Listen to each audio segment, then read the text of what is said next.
А в республике продолжается фестиваль искусств на родине Чайковского, и в его рамках Ижевск ждет необычное событие. Абсолютно новый для Удмуртии проект «Кинопоэзия». Представлять его приедет автор, заслуженный артист России Анатолий Белый. Приоткроет некоторые тайны его программы Татьяна Данилова. Я вас любил. Знакомые строки, любимые рифмы, вот только исполнение в просветительском проекте «Кинопоэзия» Анатолия Белого нестандартное, стихами говорят герои фильмов, сценарии пишутся для каждого произведения. Поэтические короткометражки ижевчане увидят в перерывах между чтением стихов вживую самим автором проекта. Только где-то глупая тарелка вылязгивала. Что это? Как это? А когда Геликон, неднорожий, потный, крикнул «Дура! Плакса!» А коллега Белого Сергей Безруков предстанет на экране в роли командира летного полка безнадежно влюбленного и прочтет Пушкина.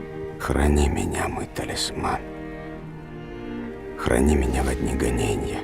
За год существования проекта в киноновеллах снялись десятки актеров. Артур Смольянинов, Мария Миронова, Максим Виторган, Алексей Кортнев. Уже оценили заговорившую по-новому поэзию и наши профессионалы. Среди них актеры, ведущие региональных вестей Михаил Солодянкин. Вся прелесть этого проекта, что сейчас в наше время современное, да, вот такое, где полно гаджетов и так далее, тут и некогда сесть и почитать книги многим. Зашел же в этот же интернет и 4-5 минут едешь в транспорте и наслаждаешься этим искусством. 1,5 часа поэтического удовольствия ижевчане смогут испытать 13 апреля. И еще одна приятная новость. В ФМ